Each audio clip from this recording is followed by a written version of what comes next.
A Fiesp entrega a candidatos do governo de São Paulo um documento com diretrizes prioritárias para o Estado. Entre esses pontos estão a economia verde e a saúde digital. Sobre esse manifesto, vamos conversar agora com Jacir Costa Filho, presidente do Conselho Superior do Agronegócio da Fiesp. Presidente, boa noite. Obrigado pela entrevista. Boa noite, é um prazer estar aqui com vocês.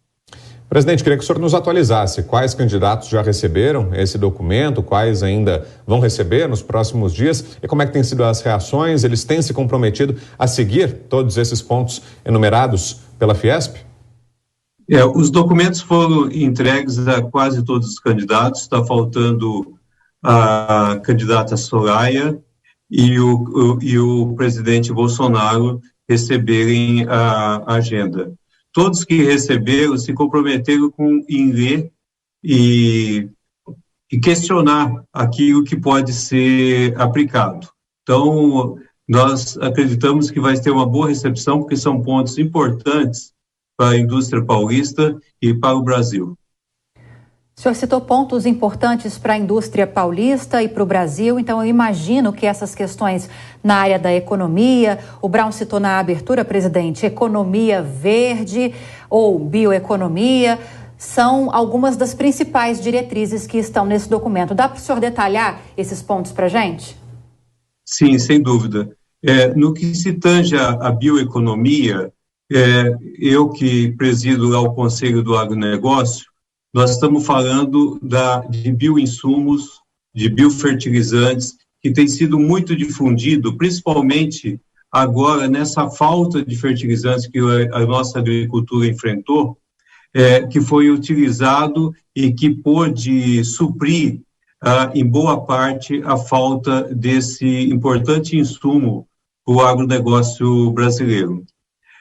Nós temos também na parte de biocombustíveis, que é muito importante para a matriz energética. O Brasil, como vocês sabem, tem uma matriz energética elétrica 85% renovável e no setor de transporte, com o uso de biocombustíveis, um avanço muito grande em relação às emissões. Então, o projeto que nós estamos visando é incrementar o uso desses biocombustíveis, principalmente no que se refere na transição energética para a eletricidade. O biocombustível tem um papel muito importante nessa transição energética e nisso nós estamos muito alinhados com a indústria automobilística, com a indústria de autopeças e a própria indústria de biocombustíveis, que em São Paulo é muito importante. São Paulo produz em torno de 55% do etanol que o Brasil consome. Presidente, o senhor mencionou aí os candidatos à presidência da República, né, que já receberam ou que ainda vão receber o documento. Os candidatos ao governo de São Paulo também vão receber, né? Afinal de contas, se tratam de medidas que afetam a indústria paulista, né, tanto no âmbito estadual quanto no âmbito federal. Mas em relação à corrida presidencial, será que fica no ar algum mal-estar em relação ao presidente Jair Bolsonaro, que foi considerado o principal alvo da Carta pela Democracia que a Fiesp elaborou e divulgou nos últimos dias, que foi lida como uma crítica a ele, ao presidente Bolsonaro? Será que não fica no ar um certo mal-estar agora, a entrega dessas propostas, poucos dias depois de ele ter sido alvo desse manifesto, presidente? O manifesto foi em defesa da democracia, então não foi, em hipótese nenhuma, nenhum ataque ao presidente Jair Bolsonaro, muito pelo contrário. É em defesa do processo democrático que está em curso e do qual o presidente Jair Bolsonaro faz parte desse processo. Então, esse manifesto não tem nada a ver com as propostas, uma defesa importante da democracia para que a gente possa ter eleições livres e democráticas, como nós estamos tendo, como que ocorreu em 2018, e que eu tenho certeza que vai continuar o Brasil nesse caminho tão importante para a sua normalização democrática que vem desde a década de 80. Presidente, eu vou convidar os nossos comentaristas para essa conversa também, começando com você, Alfredo Scaff. Boa noite. Eu gostaria de tocar no assunto da economia verde e gostaria da sua opinião com relação a qual é a postura que o Brasil deve tomar com relação à comunidade internacional, porque o Brasil é signatário do Protocolo de Quioto, do Acordo de Paris e outros, obviamente, outros organismos internacionais. E a comunidade internacional nos deve hoje 394 bilhões de dólares em crédito de carbono.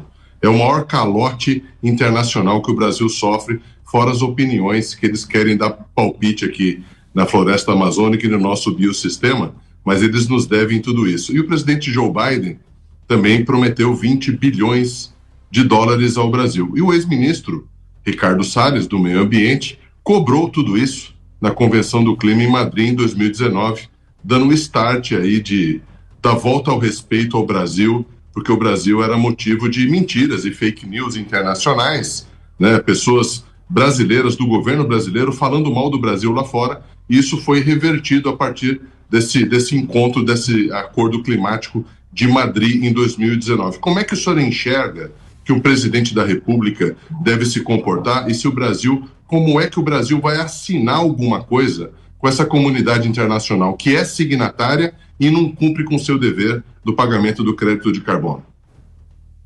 Bom, uma coisa muito importante é que o Brasil hoje está muito integrado no comércio mundial.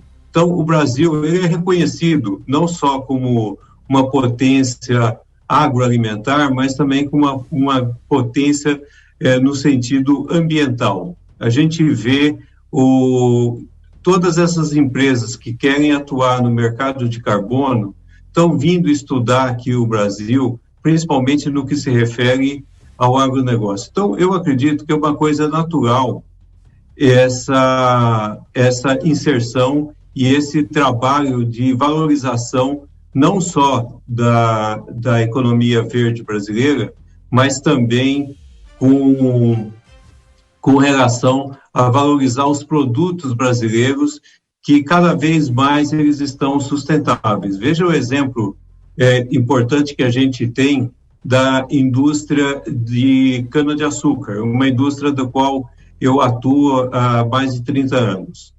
Essa indústria, que foi produtora de açúcar, passou a ser produtora de etanol, para atender uma demanda importante e ajudar a balança comercial brasileira. Posteriormente, veio a crise energética e passou a produzir bioeletricidade. Hoje, representa em torno de 10%, 12% da eletricidade produzida no Brasil. E agora também está utilizando o subproduto, que é a vinhaça, para produzir biogás. É uma indústria altamente sustentável e cada vez mais o exemplo para as demais indústrias a nível mundial. Isso eu estou falando de um setor que é um setor tradicional do Brasil, que é o setor de cana-de-açúcar, e um setor que tem evoluído e sendo um exemplo para o mundo. A gente está recebendo delegações aqui da Índia, da Tailândia, da Austrália, dos Estados Unidos, que estão vindo aqui visitar esse importante setor da economia. E a gente está vendo um trabalho muito importante, que é uma continuação do trabalho que foi desenvolvido pelo ministro Salles, que é o do trabalho do ministro Joaquim Leite. Ele teve um papel importantíssimo, foi protagonista em Glasgow, e isso eu acho que aos poucos a gente vai estar sendo reconhecido pelo aquilo que realmente nós somos, uma potência agroalimentar e uma potência ambiental, exemplo para o mundo. Muito bem, ouvimos aqui o presidente do Conselho Superior do Agronegócio da Fiesp, a Federação das Indústrias do Estado de São Paulo, Jacir Costa Filho. Obrigado mais uma vez pela entrevista, bom final de semana ao senhor, até uma próxima. Foi um prazer estar aqui com vocês, muito obrigado pelo convite.